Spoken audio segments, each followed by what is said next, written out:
السلام عليكم. إذن نصف نهائي بين المنتخب الشقيق المغربي العربي الإفريقي وبين منتخب فرنسا الأوروبي المجنس.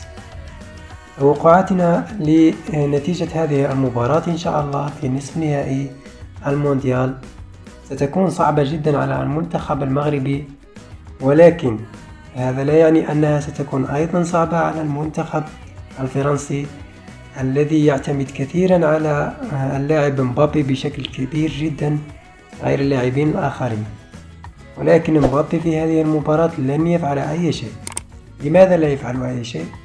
لأن المنتخب المغربي بطبيعة الحال سيدخل مدافع ولن يهاجم، وفي هذه الحالة مبابي لن يفعل شيء، لأن كل قوة مبابي في سرعته، والسرعة لن تنفعه في هذه المباراة، لأن المنتخب المغربي يدافع بكتلة يعني بكل اللاعبين وبدفاع متأخر نوعا ما، وهذا الشيء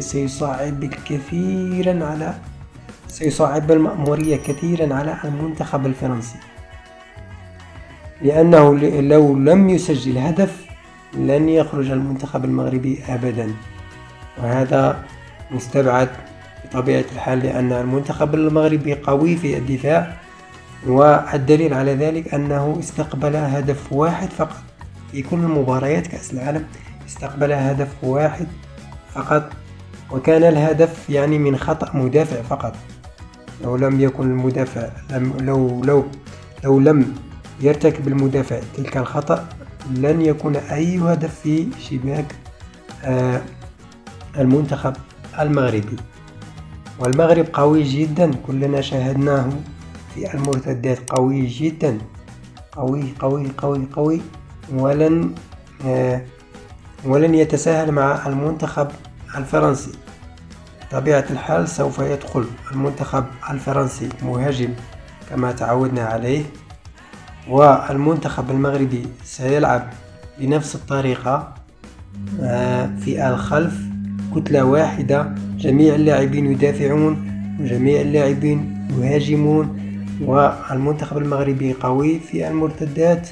أتوقع أن المباراة ستكون صعبة على الفريقين، لأن المنتخب المغربي لو استقبل هدف من المنتخب الفرنسي ستصعب المأمورية كثيرا عليه، وخاصة أن المنتخب الفرنسي قوي في الهجوم، جيرو قوي جدا في الرأسيات، كما أن النصيري أيضا قوي في الرأسيات ويجيد اللعب بالرأسيات وأيضا برجله.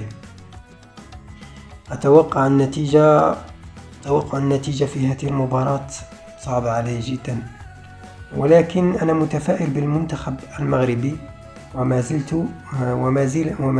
زلت في صف المنتخب المغربي، ليس تعاطفا وإنما الشكل الذي ظهر به المنتخب المغربي يبشر بالخير، ويبشر بأنه سيفعل شيئا لقارة إفريقيا وللعرب. أنا متفائل جدا بهذا المنتخب، لأنه اكتسب الثقة واكتسب طموح، وأتمنى أن ينجح في الفوز على فرنسا. ولو نجح في الفوز على فرنسا بنسبة 80% سيأخذ هذه الكأس، وأنا هذا ما أتمناه إن شاء الله. إذن أنا أتمنى أن يفوز المنتخب المغربي، وأنا أتوقع أن يفوز المنتخب المغربي بأي نتيجة، سواء بضربات الترجيح أو بهدف من المرتدات كما عودنا إن شاء الله. وأنتم اتركوا لنا توقعاتكم في خانة التعليقات بدون عاطفة. أنا أتحدث بدون عاطفة.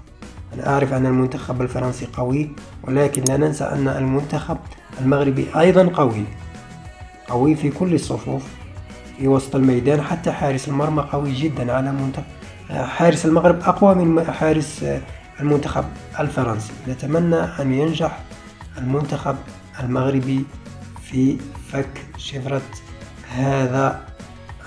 شفرة المنتخب الفرنسي. المنتخب الفرنسي لديه الخبرة بما تكفي يعني عامل الخبرة سيلعب دور، ولكن ليس عامل الخبرة ليس بكل شيء.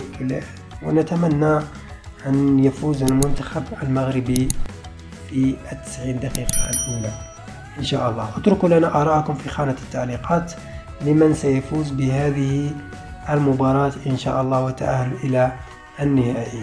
وفي الأخير نقول مهما كانت النتيجة، المنتخب المغربي شرف كل العرب وشرف كل الأفارقة، وإنجاز لم يفعله أي منتخب إفريقي ولن يفعله لمدة طويلة جدا، ولم يفعله أيضا أي منتخب عربي من قبل. إذن هذه هي توقعاتي، وإن شاء الله يفوز المنتخب المغربي.